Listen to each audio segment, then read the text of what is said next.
Hello বন্ধুরা, আশা করি সবাই ভালো আছেন। কমিউনিটি ইংলিশ একাডেমির পক্ষ থেকে সকলকে শুভেচ্ছা ও স্বাগতম।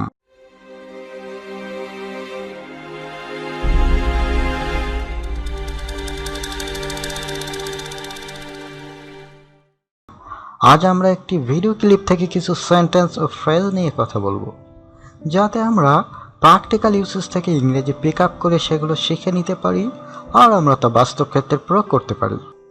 বন্ধুরা, এই ক্লিপটিতে আমরা দেখতে পাবো একজন জাস্টিস মা বাবার 18 বছরের এক মেয়ের কথা বলছে, যে তাদের প্রপার কেয়ারের অভাবে ক্রাইমে জড়িয়ে যায় এবং তার বিচারাধীন সময়ে হাসপাতালে সন্তান প্রসবের সময় সে মারা যায়। মা বাবা চায় তাদের মৃত মেয়ের সন্তানকে তাদের কাছে ফিরে পেতে, কিন্তু কোর্ট তাদের এই অনুরোধ প্রত্যাখ্যান করে, যেহেতু তারা তাদের সন্তানের উপর প্রপার কেয়ার নিতে পারে নাই। এখন বন্ধুরা, চলুন ক্লিপটি একবার দেখে নেওয়া যাক, তারপর না হয় আলোচনা করা যাবে। Will you approach the bench, please?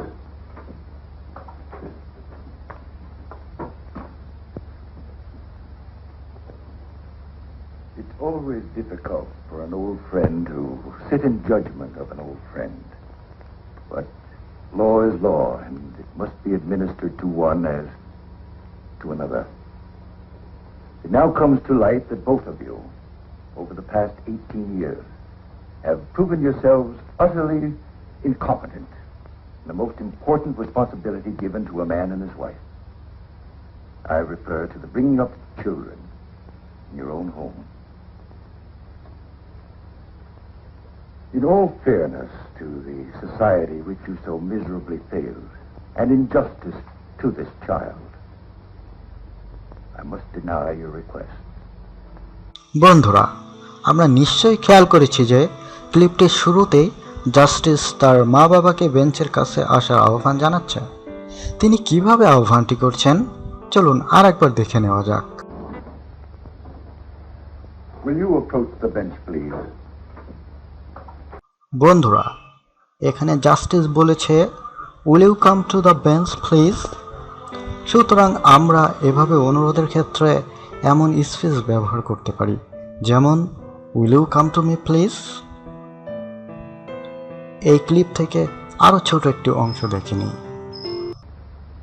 It's always difficult for an old friend to sit in judgment of an old friend. এই ছোট অংশটিতে বলা হয়েছে, an old friend is seeking justice to another old friend. লক্ষ্য করুন, এই স্পেসটিতে দুইটি notable বিষয় আছে। আমরা যখন বলে থাকি সে আমার অনেক আগের বন্ধু অথবা ছোটকালের বন্ধু, এই ছোট অংশটিতে দেখেছি ওল্ড ফ্রেন্ড দিয়ে প্রকাশ করতে। আর বিচার চাওয়ার ক্ষেত্রে ব্যবহার করা হয়েছে সিক জাস্টিস।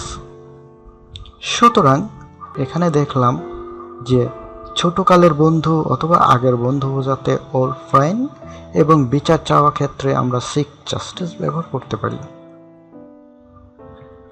এবার চলুন এই ক্লিপের পরের একটি অংশ দেখে নেওয়া যাক। It now comes to light that both of you, over the past 18 years, have proven yourselves utterly incompetent. বন্ধুরা, এখানে আমরা লক্ষ্য করব যে একটি ফ্রেজ ব্যবহার করা হয়েছে, যে come to the light to both of you. বন্ধুরা, এখানে জাস্টিস মা বাবাকে বিষয়টি স্পষ্ট হওয়ার জন্য বলেছেন। সুতরাং এমন হওয়ার হামেশা বাংলাতে আমরা ব্যবহার করে থাকি যে বিষয়টি স্পষ্ট হওয়া দরকার, বা আমাদের বিষয়টি স্পষ্ট হওয়া দরকার, অথবা বিষয়টি স্পষ্ট করুন। সেক্ষেত্রে আমরা কাম টু লাইট এই ফ্রেজটি ব্যবহার করতে পারি। যেমন যদি এমনটি থাকে বিষয়টি স্পষ্ট হওয়া দরকার, সেক্ষেত্রে আমরা কি ব্যবহার করতে পারি, let it come to light. বন্ধুরা, আজ না হয় এ পর্যন্তই। প্লিজ লাইক অ্যান্ড শেয়ার দিয়ে কমিউনিটি ইংলিশ একাডেমির পাশে থাকুন, আমরা আছি আপনাদের সাথে। হ্যাঁ, আর সাবস্ক্রাইব করতে অবশ্যই ভুলবেন না। Take care, bye and see you again. Ride till I can't no more. I got the horses in the back.